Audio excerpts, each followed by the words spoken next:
Who's into Halloween? I'm into Halloween. Ooh, let's light the secret spooky candle. It's lit. It's time to get crazy. Because tonight, we're gonna pay a little tribute to Wes fucking Craven. Wes Craven, everybody make some noise. This guy is a legend. This guy is an icon. One of the greatest horror directors ever. Freaking ever. He's known for The Hills Have Eyes, The Last House on the Left, the Scream franchise. And tonight, we're going to watch, we're going to review, we're going to indulge in The People Under the Stairs. That is correct. That is affirmative. That is an underrated cult horror classic. Me and my homie Crazy Chris. We used to love this shit. I think it used to play on TBS a lot when I was growing up. We used to watch this and it scared us, you know. This movie's about, you know, people in the hood, man. They're poor, they're broke. Got these slumlords. We got these self-righteous slumlords owning all these apartments, wanting to kick everyone else. They could turn them into condominiums. Well, some of them get fed up and want to rob their asses.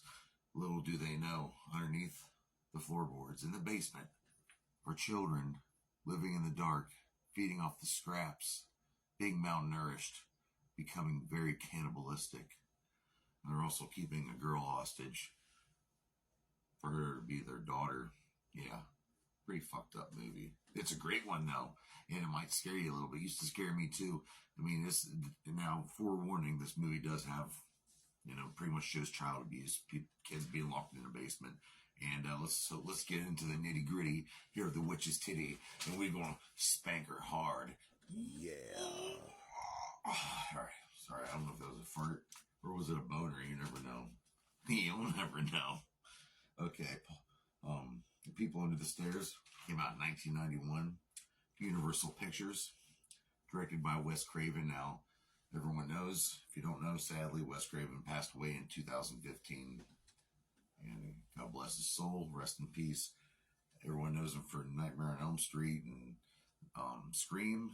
And this is one that sneaked through the cracks and got like a cult following. But well, it did actually pretty good. But when the conversation of Wes Craven gets brought up, not many people mention this movie. So I hope people out there who are watching this right now, scratching your belly buttons, picking your toenails, I hope you guys give this a watch someday. So, he also wrote this movie, and it's based off a real life event that happened.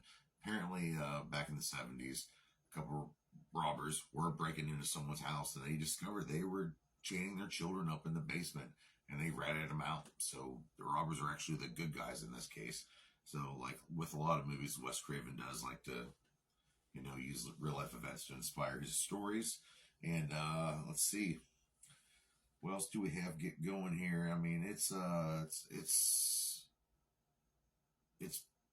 some comedy to it. I will admit that it is funny at parts, but it's kind of scary at parts. So, who's starring in this motherfucker? We got the badass Everett McGill, and playing his wife / sister. Yeah, I know it's fucked up. Wendy Roby. Now, the fucked up thing about this is, yeah, they're playing an incest couple, but on the show Twin Peaks from the early 90s, which I freaking love Twin Peaks, I love David Lynch. That would be a whole other can of worms someday. Or or bottle of Faygo, if you will. Cover my boots so with.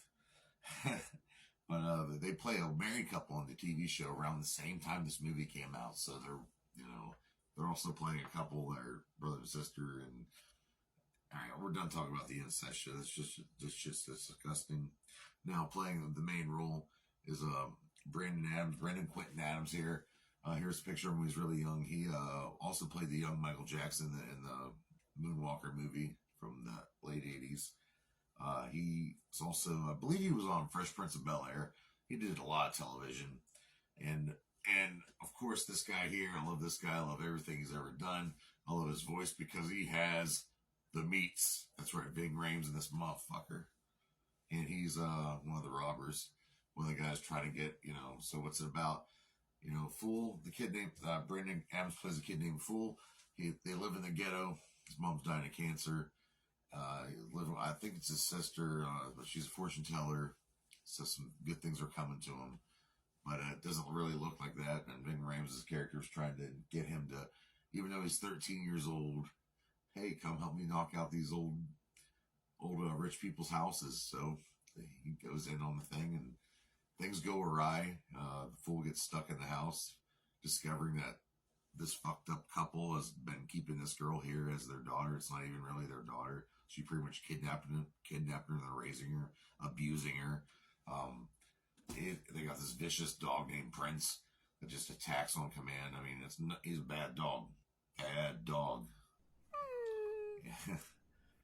We also have just this this one kid named Roach who's been living in the walls. He's pretty much the smart one. He's finds his way around the house, and they've been trying to kill him and get him out of there. But Fool gets tangled up in this. Oh, and the whole point they're not only they're just robbing him, they also have gold coins somewhere stashed in the big ass house they're in. So I'm not going to give away the ending, but it's a pretty good movie. Go give it a watch. I'm not sure what it's on right now. It might be on Max, maybe.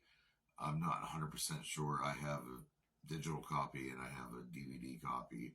And so, you know, I like Wes Craven, you know, like the other, he has so many hidden gems in between, you know, the Nightmare on Elm Street series and Scream. I mean, there was this, there was Shocker, there was Serpent and the Rainbow.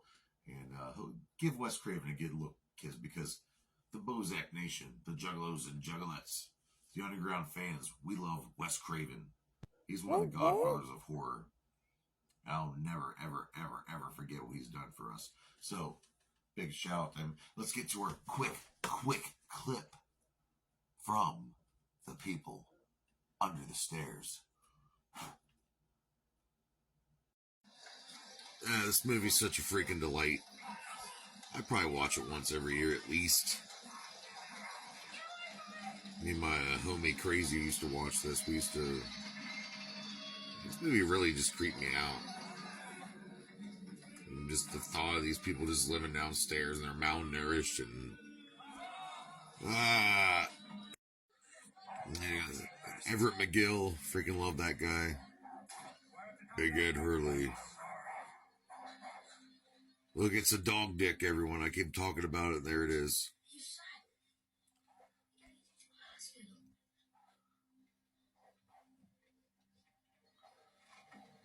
Just, I mean, can you imagine? I mean, just being locked out. This one here is like, he was just smart enough to figure it out, you know. Fool climbing around the vents, man. Such a freaking movie trope. Going through the vents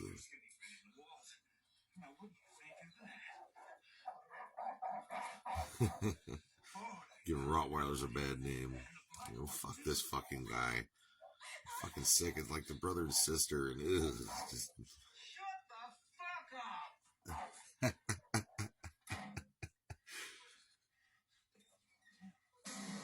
Here we go, fool. Cockshot.